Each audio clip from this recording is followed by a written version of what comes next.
Bayangkan ini, anda menjaga anak benih sawit anda selama berbulan-bulan di tapak semayan. Daunnya hijau pekat, batangnya nampak kukuh dan anda rasa semuanya berjalan lancar. Tetapi, jauh di bawah permukaan tanah di dalam polybag itu, sejenis kulat pembunuh sedang perlahan-lahan mengunci akarnya, bersedia untuk mencekik pokok tersebut tanpa anda sedar.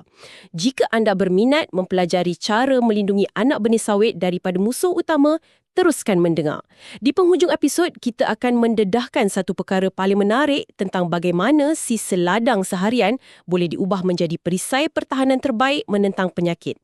Selamat datang ke episod podcast ini yang dibawakan oleh AGS Agriculture Global Solutions, rakan kongsi anda untuk amalan perladangan yang lebih baik di Malaysia.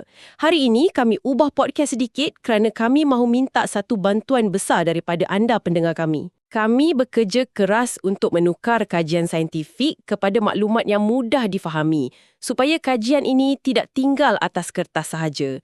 Maklumat ini kami bawa terus kepada anda, para pekebun, supaya anda guna untuk tingkatkan produktiviti kelapa sawit anda dan akhirnya taraf hidup anda.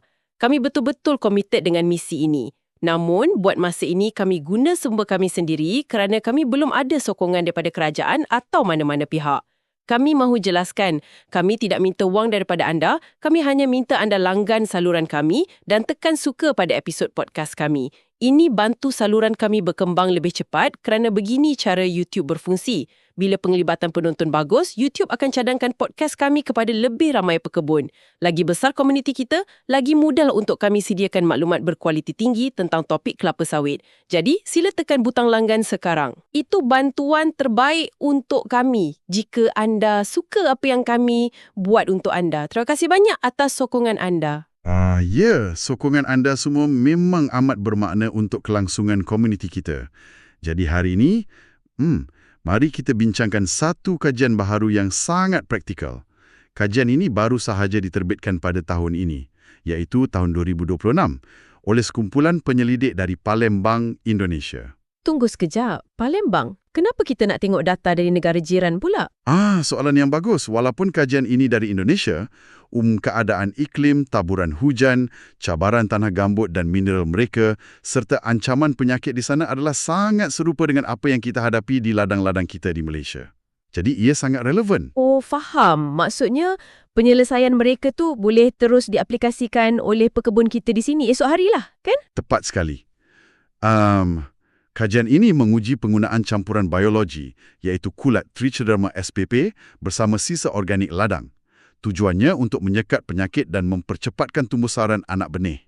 Okey, mari kita rungkai perkara ini. Kita semua tahu ancaman kulat Ganoderma boninense yang menyebabkan busuk pangkal batang tu memang satu mimpi ngeri ekonomi. Tapi ramai pekebun masih suka guna racun kimia, kan? Ya, betul tu. Masalahnya, dengan pendekatan bahan kimia ni, menggunakan racun kulat kimia untuk melawan penyakit ni ibarat mengebom seluruh kawasan tanah. Bakteria yang baik dan buruk semua mati, tanah kita terus jadi tanah mati.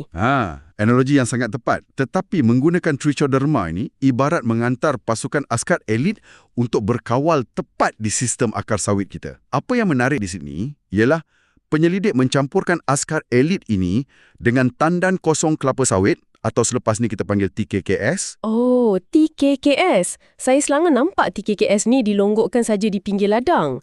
Keras macam batu kalau dibiar lama. Betul, teksturnya memang liat. Tapi sebenarnya TKKS sangat kaya dengan nutrien macam nitrogen, fosforus, kalium dan magnesium. Wow, saya tak sangka pula sisa tu ada banyak nutrien. Ya, tapi nutrien tu terkunci. Jadi, apabila kita campurkan Trichoderma, kulat bermanfaat ini bertindak merembeskan enzim yang mempercepatkan penguraian bahan organik keras tu. Oh, macam tu rupanya. Jadi, dia macam tolong hancurkan dinding sel yang liat tu lah. Ya, betul.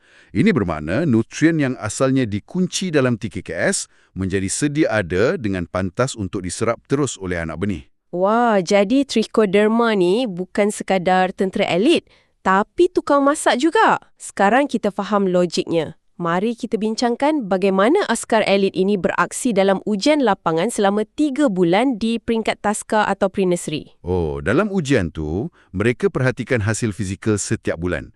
Pada bulan pertama, pertumbuhannya stabil saja. Ada apa-apa perubahan drastik lah pada mulanya. Ya, tak drastik. Dos sederhana cuma menunjukkan sedikit peningkatan awal pada bilangan daun. Kulat tu sedang menyesuaikan diri dan mula memecahkan TKKS. Habis tu, bila yang mula nampak kesan yang meletup tu? Masuk bulan kedua dan ketiga, barulah berlaku lonjakan yang ketara.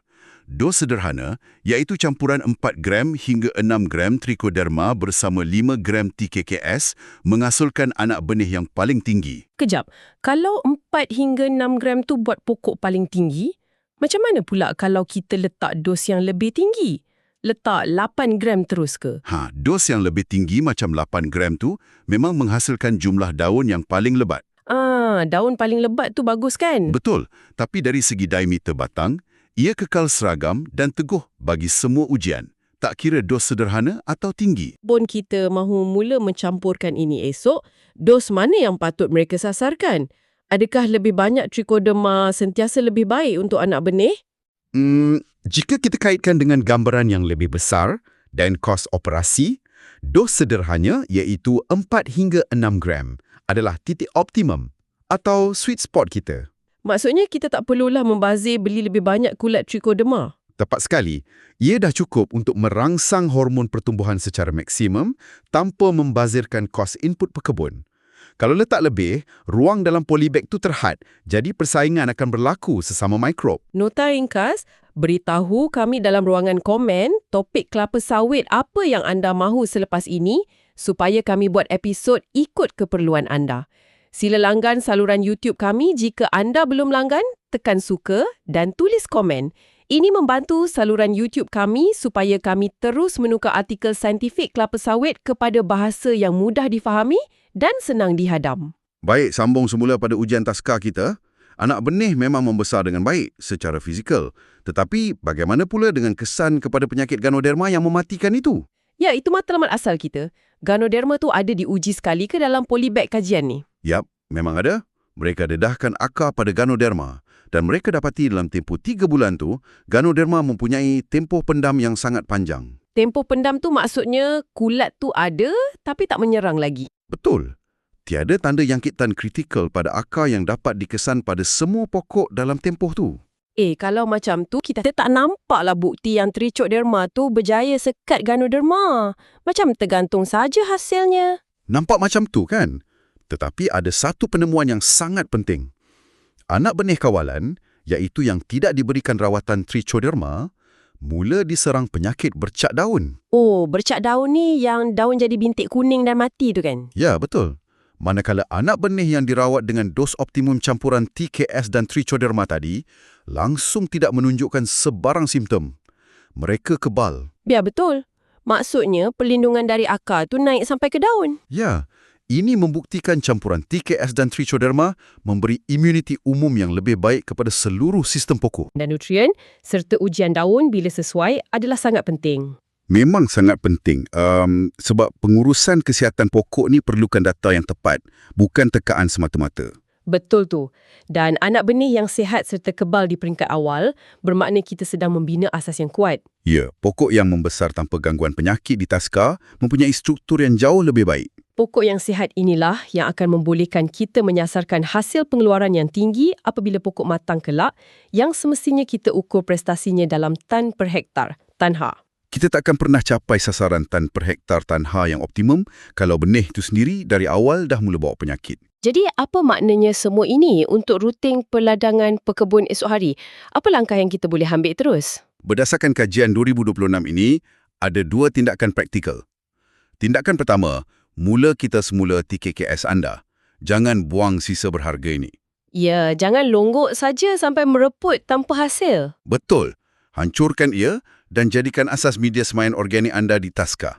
Itu langkah pertama. Tindakan kedua pula macam mana? Tindakan kedua, semasa fasa taska, aplikasikan dos sederhana iaitu sekitar 4 gram trichoderma ke dalam campuran polybag tadi. Ini terbukti mempercepatkan tumbesaran dan membina pertahanan semula jadi awal terhadap Ganoderma. Ini mengingatkan saya pada janji di awal episod tadi. Perkara paling menarik ialah peperangan melawan Ganoderma sebenarnya tidak bermula apabila pokok dah berusia 10 tahun dan mula tumbang. Betul, kalau tunggu masa tu dah terlambat. Ya, ia bermula di dalam polybag kecil hari ini menggunakan sisa dari ladang anda sendiri. Tepat. Alam semula jadi dah bekalkan senjata yang kita perlukan, kita cuma perlu amalkan sains yang betul. Sebelum kita mengakhiri perbincangan, kita nak beri sikit panduan teknologi kepada pekebun. Anda boleh daftar di cropdrive.ai. Kecerdasan buatan AI kami membimbing pembajaan dan kesihatan tanah langkah demi langkah. Ya, dan pembantu maya kita, Palmira, sedia membantu bila ada soalan teknikal. Malah boleh membantu mentafsir keputusan ujian makmal tanah atau daun yang kita sebut tadi. Betul tu. Sistem ini dibina oleh pasukan antarabangsa khas untuk pekebun kecil Malaysia. Sangat unik di dunia dan kosnya jauh lebih rendah daripada mengupah perunding peladangan. Kami menggalakkan anda untuk menyertai ratusan pekebun kecil Malaysia yang sudah guna CropDrive untuk naikkan pendapatan dan turunkan kos operasi bulanan. Jadi, sebelum kita berpisah hari ini, fikirkan tentang perkara ini. Bagaimana jika sampah organik yang selama ini kita anggap menyemakkan pemandangan di ladang sebenarnya adalah kunci utama biologi untuk menyelamatkan legasi peladangan kita untuk generasi akan datang? Ingat untuk melawat pembantu pertanian AI kami di cropdrive.ai untuk mengetahui lebih lanjut cara meningkatkan hasil sawit dan pendapatan anda. Terima kasih kerana mendengar.